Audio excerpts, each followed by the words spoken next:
Most people assume the name Jeep came from a nickname, a brand decision, or a simple abbreviation. Some believe it stands for General Purpose, shortened to GP, and then spoken as Jeep. That explanation sounds neat, logical, and easy to remember, but it is also largely incorrect. The real origin of the name Jeep is more complicated, less intentional, and tied closely to how language, military culture, and popular media interact. To understand where the name came from, you have to go back to the early 1940s during World War II. The U.S. military needed a new kind of vehicle, something lightweight, durable, fast, and capable of handling rough terrain. The vehicle was designed for versatility rather than comfort. It could carry soldiers, tow equipment, and navigate environments where larger vehicles failed. Officially, it did not have a catchy name. It was referred to by technical designations and military classifications. Soldiers, however, rarely use official terminology in everyday speech. They create slang. Around this time, the term Jeep was already floating around military culture. It was used informally to describe new, untested, or experimental equipment. Anything unfamiliar or unproven could be called a Jeep.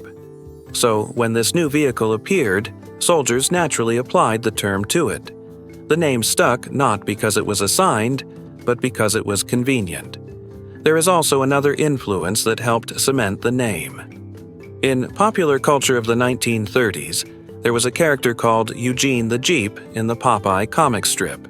Eugene was small, unusual, capable of going anywhere, and able to solve problems others could not.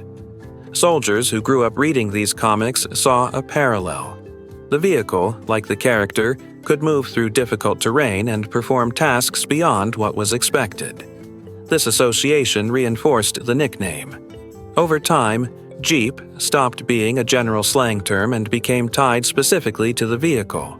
The idea that Jeep came from GP is appealing, but historically weak. While the vehicle was sometimes described as having a general purpose role, it was not officially designated as GP in the way the myth suggests. Linguistically, the jump from GP to Jeep also does not fully align with how soldiers typically formed slang. The name Jeep gained strength through repeated use, not formal naming. After the war, the vehicle entered civilian life. Manufacturers recognized that Jeep had become synonymous with ruggedness and mobility. What began as informal slang became a brand identity. The name was eventually trademarked, not invented. This is an important distinction. Jeep did not start as a marketing decision. It became a marketing asset after it was already deeply embedded in language. This is why the name feels natural rather than constructed. It evolved organically through use. Today, when people say Jeep, they are referring not just to a vehicle but to an idea shaped by wartime necessity, cultural memory, and informal speech. The name carries history because it was never engineered to sound clever. It survived because it worked. Once you understand that, the story of the Jeep name stops being about acronyms and starts being about how people name things when they need to communicate quickly and practically. Jeep was not chosen. It was adopted. And that is why it endured. If you enjoyed this explanation, the next story explores another familiar brand name whose origin is far less intentional than it appears. Click on the channel to discover more untold stories behind simple things.